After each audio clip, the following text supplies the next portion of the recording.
Welcome back to the Sports News Analysis YouTube channel. My name is Mike. I'm continuing my 2014 NFL free agent rankings, and this video is for who I see as the top 10 linebackers in the 2014 class. I'm going to run through these guys 10 through 1 here, guys, but you'll notice this list, while it has some solid starters on it, not many game-changing or franchise-changing linebackers available here in 2014.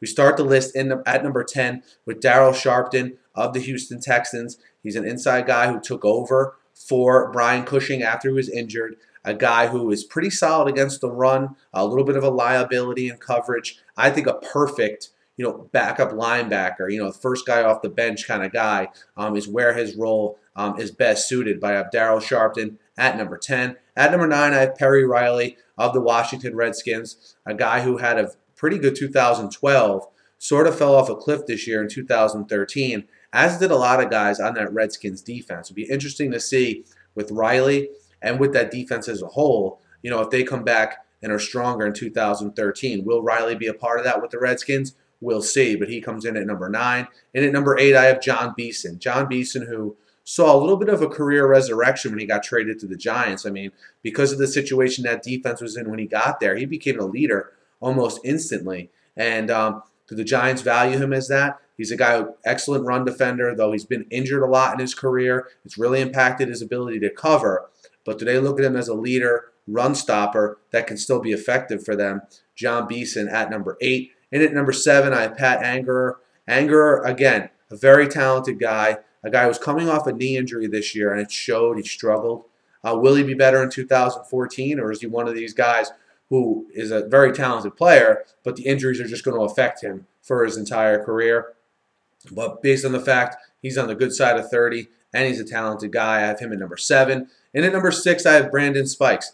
His as much was made about the fact that his snaps were limited this year. While that's true, he's a guy who's very stout against the run, and he just struggles in pass coverage. And he's not unique in that fact for a 3-4, inside linebacker. There's a lot of guys who struggle in that area. Do teams see value in him still as a very good run defender? Brandon Spikes at number 6. At number 5, I have Wesley Woodyard. Woodyard's a guy who, again, has had a good career, had a very good 2012, struggled a bit in 2013, benched in 2013 at one point. I think he's a guy who still has a lot left in the tank, who's a very talented guy, just was in a funk for whatever reason earlier this year. But I expect him to be a major contributor to whatever team he goes to here. I have Wesley Woodyard at number 5. Donald Butler of the Chargers, 25 years old, a guy who struggled earlier in the season. It seemed as though, from the stuff I read, he was injured earlier in the year. As he got over his injury, his play really improved, as did the play of the entire San Diego team and defense as well. Again, a very young guy. I think a little bit of a core guy there for the Chargers at 25 years old. I'd be surprised if the Chargers don't make a serious bid to bring Donald Butler back. At number 3, I have Vincent Ray. And if you watched the Bengals closely this year when Ray Maluga got hurt, Ray stepped in and played sensationally. He's a restricted free agent. He's the only restricted guy on my list. If they don't place a high enough tender on him, a team is going to come in and swoop in and get him. He's 26 years old at the start of next season. He played extremely well last year, and I think he's a guy that is going to be a valuable piece somewhere. Whether it's with the Bengals or not remains to be seen. Number 2, I have Karlos Dansby. Look, Karlos Dansby is a guy who got let go from Miami last year. Miami thought they were upgrading their linebacker position. They let Dansby go, probably because he was on the other side of 30. But he had a sensational year this year all the way around. He's earned himself a decent-sized contract. Who that's with, we'll see. He is going to be 32 when the season starts next year. But the first 2 guys on my list happen to be over 30. That's how good they were this year. And the guy at number 2 I have is Karlos Dansby. And at number 1, I have Daryl Smith. Remember, Daryl Smith was solid when he was in Jacksonville, first off. Second, he comes to Baltimore and assumes the position left by Ray Lewis, with the pressure that comes along with that.